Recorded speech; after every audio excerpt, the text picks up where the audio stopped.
Live 24/7. This is AGT Live 24/7.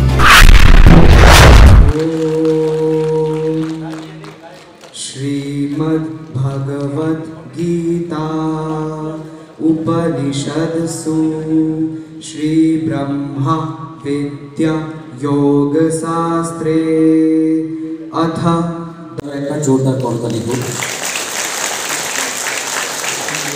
माननीय अतिथिरा এই দিনবারের শুভ একটা জোরদার করতালি হোক মাননীয় অতিথিরা এই দিনবারের শুভ প্রকাশ করলেন অনেক অনেক মাননীয় মুখ্যমন্ত্রী মহোদয় এই অর্থনৈতিক সহযোগিতা তুলে দিলেন। এবারে যদি আমি বলি এই রাজ্যে পরিবর্তন সর্বক্ষেত্রে এসছে, এখানে স্বাস্থ্য বিভাগের বিষয়টা অনেকটা দেখিয়েছেন, কৃষি, পর্যটন, শিল্প এবং সার্বিকভাবে যেটা সবচেয়ে বেশি পরিবর্তন হয়েছে এটা হচ্ছে আইন শৃঙ্খলা, যেটা আমাদের উন্নয়নের সবচেয়ে বড়। আগে ছিল বাধা, এখন ছিল সহজতর রাস্তা। আইন শৃঙ্খলার উন্নতি হয়েছে আমাদের মুখ্যমন্ত্রীর নেতৃত্বে। সারা রাজ্যে এখন যে কোনো জায়গা, যে কোনো প্রত্যন্ত অঞ্চলেও আপনারা কিন্তু কাজ করার মতো পরিবেশ বা মহল পেয়েছেন, এটা আগে ছিল না। ইচ্ছে থাকলেও সরকারি প্রকল্পগুলি বাস্তবায়ন করা যেত না, রাজনৈতিক কারণে বলো বা সন্ত্রাসবাদের কারণে হোক। সেই জায়গাটা কিন্তু 2018 পর আমাদের সরকার এটা সম্পূর্ণভাবে একটা মুক্ত জায়গা করেছে, যেখানে যার যার ধর্ম কর্ম কাজ করার একটা সুযোগ এসছে।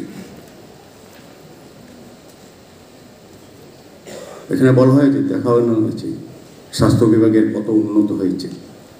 আগেও আমাদের এখানে ডাক্তারবাবুরা ছিলেন, আগেও জিবি হসপিটাল, কেএমসি এরকম বড় সমস্ত জায়গায় হসপিটাল ছিল, আমরা রোগীরও ছিলাম। কিন্তু অল্প রোগে আক্রান্ত হলে সামান্য রোগে আমাদের বহিরাজ্যে গিয়ে চিকিৎসা করতে হতো, কলকাতায়, ব্যাঙ্গালোর, চেন্নাই যেতে হতো। যাদের আর্থিক সচ্ছলতা ছিল না তাদের পক্ষে চিকিৎসা করা সম্ভব ছিল না। আর এখন এই রাজ্যে এই ডাক্তারবাবুরই বড় বড় অপারেশন করছে। তো কেন? আগে যারা ছিলেন তারা করতে পারেননি কেন? আগে তো এই ধরনের হসপিটাল ছিল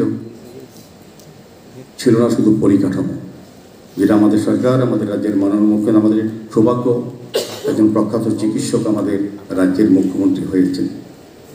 কাজে আমাদের চিকিৎসা পরিষেবা অন্তিম ব্যক্তি অবধি সমস্ত হসপিটালকে ডেভেলপ করা হচ্ছে, সমস্ত ডিস্ট্রিক্ট হসপিটালগুলিকে উন্নত করা হচ্ছে, প্রাথমিক চিকিৎসালয় খোলা হচ্ছে এবং বিশেষ করে চিকিৎসকে নিয়ে চিকিৎসার মান উন্নয়ন করেছে, যাতে এখন আমাদের কঠিন রোগে আক্রান্ত হলেও বহিরাজ্যে গিয়ে চিকিৎসা করতে হয় না।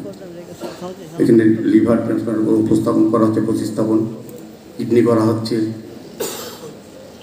ডিজিজ বেসিসে অঙ্গ প্রতিস্থাপনের ব্যবস্থা করা হচ্ছে। আমাদের এখানে যে মেডিকেল কলেজগুলি ছিল তার থেকে আরও 3টি মেডিকেল কলেজ তৈরি করা হচ্ছে, নার্সিং হস্টেল হয়েছে, ফরেন্সিক ইউনিভার্সিটি হয়েছে। সার্বিকভাবে স্বাস্থ্য পরিষেবাকে যেটা অত্যন্ত প্রয়োজনীয় সেটাকে কিন্তু আমাদের মুখ্যমন্ত্রীর নেতৃত্বে সরকার ঢালাওভাবে সাজিয়ে তুলে স্বাস্থ্য পরিষেবা অন্তিম ব্যক্তি অবধি মানুষকে পৌঁছে দেওয়ার চেষ্টা করা হচ্ছে। যেমন পর্যটনের ক্ষেত্রে বলুন, আপনাদের সক্রিয় অংশগ্রহণের মাধ্যমে পরিবহন এবং উন্নতি করে আজকে পর্যটন শিল্পটাকে আমরা কোন জায়গায় নিয়ে গেছি। আগেও ছবিমুড়া ছিল, নারকেলগুঞ্জ ছিল, মাতৃপুর শিব মন্দির ছিল, চতুর্দশ দেবতা বাড়ি ছিল, বিলাক ছিল, নির্মল ছিল, কিন্তু যোগাযোগ ব্যবস্থা ও তাকে প্রমোট করার মতো জায়গা ছিল না। করেননি, যার দায়িত্বে ছিলেন আমাদের মুখ্যমন্ত্রীর নেতৃত্বে আমাদের দপ্তর এইগুলি কাজগুলি করছে। এখন লক্ষ লক্ষ বিদেশ থেকে পর্যটক আসছে, রাস্তাঘাটে উন্নয়ন হয়েছে আপনাদের মাধ্যমে, পরিকাঠামো উন্নত হওয়ার ফলে পর্যটকরা দর্শনীয় অবধি যেতে পারছে, আকর্ষণ বাড়ছে, আকর্ষণ করার চেষ্টা করা হচ্ছে আমাদের সরকারের পক্ষ থেকে। এটার সঙ্গে কর্মসংস্থান জড়িত, আর্থসামাজিক উন্নয়নের জড়িত। শুধু আমাদের রাজ্যকে সারা বিশ্বের কাছে তুলে ধরে একটা সুযোগ এসছে এই পর্যটন শিল্পের মাধ্যমে। কৃষিক্ষেত্রে বলুন, সমস্ত উন্নয়নের ক্ষেত্রে একটা উন্নয়নের জোয়ার এসছে। এটা কিন্তু সেই ক্ষেত্রে আপনাদের ভূমিকা অত্যন্ত গুরুত্বপূর্ণ। আমাদের সরকার বিভিন্ন পরিকল্পনা রচনা করে জনগণের জন্য, জনকল্যাণমুখী কর্মসূচি গ্রহণ করেন, সেগুলি বাস্তবিত করতে গেলে আপনাদের আন্তরিক সক্রিয় অংশগ্রহণ এবং চেষ্টা অত্যন্ত প্রয়োজন। কাজে আমি আলোচনা দীর্ঘায়িত না করে আমাদের মাননীয় মুখ্যমন্ত্রী আলোচনা রাখবেন। আমাকে দুবাই আগে তো যেতাম, মুখ্যমন্ত্রী হওয়ার পর থেকে তো আর যাওয়া অসম্ভব। বিদেশের বহু জায়গায় গেছি, দুবাই বলুন, হংকং বলুন, বহু জায়গায় গেছি। গিয়ে যখন ওখানে নামি দেখি এত সুন্দর সুন্দর বিল্ডিং, রাস্তাঘাট, দুঃখ হতো যে আমাদের ত্রিপুরাতে কবে হবে, ভারতবর্ষে কবে হবে। আমাদের কাছে এটা মানে অদ্ভুত লাগতো যে কোন জায়গায় আমরা আছি।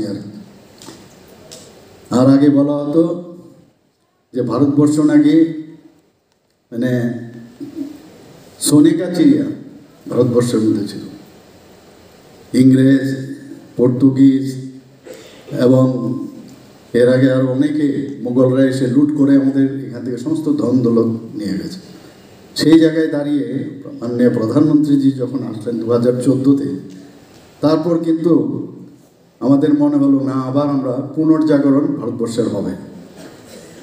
কালকের রেজাল্টও আপনারা বুঝতে পারছেন, দিল্লির নাম নাকি দিল থেকে হয়েছে। দিল্লির নাম দিল থেকে হয়েছে অনেকে বলে। এবং এই যে হার্ট অফ দ্য কান্ট্রি হচ্ছে দিল্লি। 27 বছর পর আবার মাননীয় প্রধানমন্ত্রীজির উপর যেভাবে আস্থা রেখেছে, সেই রেজাল্ট 48-22 ভাবা যায় না কোনোদিন। তো সেই জায়গায় আমরা বুঝতে পারছি একের পর এক যেভাবে দেশকে এগিয়ে নিয়ে যাওয়ার জন্য মাননীয় প্রধানমন্ত্রীজি যে কাজ করছেন সর্বক্ষেত্রে, ডিফেন্সেই বলুন, কৃষিক্ষেত্রেই বলুন, খেটে খাওয়া মানুষই বলুন, বিশ্বকর্মা যোজনার মতো 13,000 কোটি টাকার প্রজেক্ট 18টা গোষ্ঠী কেউ চিন্তাও করেনি।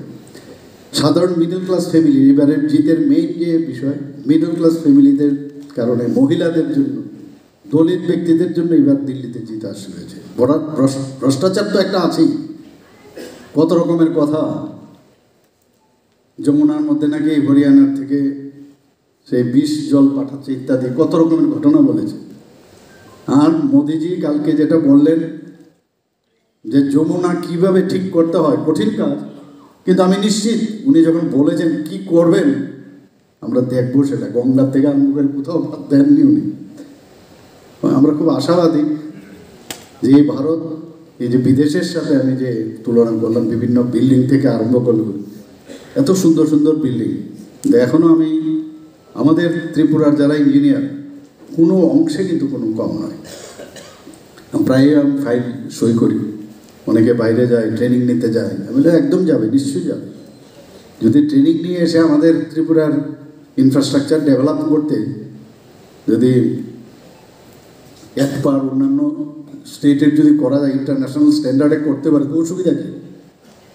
যাচ্ছে, আসছে এবং সেটার ইমপ্লিমেন্টেশন হচ্ছে। আজকে ইরিগেশনের যদি কথা বলি, সেখানেও ইঞ্জিনিয়ারদের স্থান। আমাদের যে পিডাব্লিউডি ওয়াটার রিসোর্স, সেখানেও আপনাদের বিরাট একটা মানে আপনাদের কর্মযোগ্য সেখানে আমি বলবো। আমাদের ত্রিপুরাতে জলের যখন বিশেষ করে যখন এই শুখা মরশুমে ইরিগেশনের জন্য আমাদের খুব দরকার,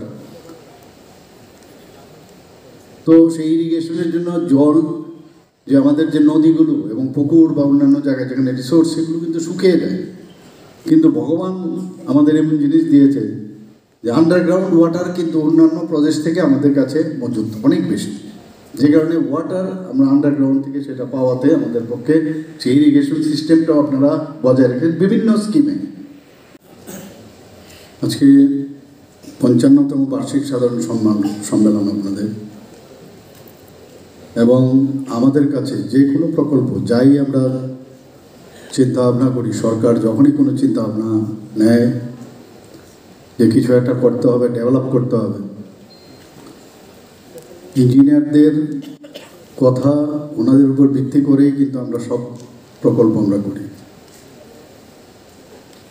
কারণ যে কোনো জায়গায় যে কোনো ডিসিপ্লিন বা আমাদের যে ডিপার্টমেন্টগুলো আছে, প্রথমেই ওখানে ডেভেলপমেন্টের বিষয় হচ্ছে ইনফ্রাস্ট্রাকচার ডেভেলপমেন্ট। লজিস্টিক সাপোর্টও লাগবে। তো সেখানে আপনাদের যে পেশাগত দায়িত্ব সেটা কিন্তু খুব আমরা দেখেছি সবসময় আপনারা সেই কাজটা করে থাকেন। 60-এর দশকের মাঝামাঝি বা তার শেষের দিকে আপনাদের এখানে ত্রিপুরাতে আমাদের engineering college, Tripura state engineering college শুরু হয়েছিল। এবং পরবর্তী সময়ে আপনাদের এই সিটও এখানে অ্যাসোসিয়েশন তৈরি হয়। তৎকালীন সময়েও যারা আমাদের সমবয়সী বা জাস্ট আমাদের থেকে কয়েকজন সিনিয়র, তাদের সাথে আমার নিয়মিত কথাবার্তা হতো। এবং ত্রিপুরাতে যখন অনেক কিছুরই মানে অ্যাভেলেবিলিটি ছিল না, এটা আড্ডা অ্যাভেলেবিলিটি কিন্তু ছিল তখন। ওরা যখন আসতো কলেজ থেকে বাসে করে আগরতলা শহরে, তা আমরা একটা জায়গায় সেখানে বসে বিভিন্ন কথাবার্তা হতো। তো ইঞ্জিনিয়ারদের সম্পর্কে আমার খুব মানে একটা ভালো সম্যক ধারণা আছে। আবার ওই দিক দিয়ে যদি চিন্তা করি, যেমনও ইঞ্জিনিয়ার ছিল তৎকালীন সময়ে পাশ করে চাকরিও ছিল না। আমার বন্ধুবর, আপনারা শুনে অবাক হবেন, ত্রিপুরাতে প্রথম অটো চালক যদি কেউ থাকে ত্রিপুরা ইঞ্জিনিয়ারিং কলেজ থেকে পাশ করে একজন ইঞ্জিনিয়ার, চাকরি ছিল না তার। সেই জায়গায় দাঁড়িয়ে, জানি না এখনো কোথায় আছে, সেই জায়গায় দাঁড়িয়ে আজকে যে এই সিটের যেসব দাবি দেওয়া এখানে রেখেছে, এবং আমার খুব ভালো লাগলো এখানে কম্প্যারিজন একটা, এখানে কম্প্রেহেনসিভ একটা পিকচার এখানে তুলবে যে তখনের সময়ে স্কিলের কি অবস্থা ছিল এবং বর্তমানে কি অবস্থা। কিন্তু সেই তুলনায় যদি আমরা দেখি, এখন কিন্তু অনেকটা কিন্তু দূরত্ব আমাদের কমেছে।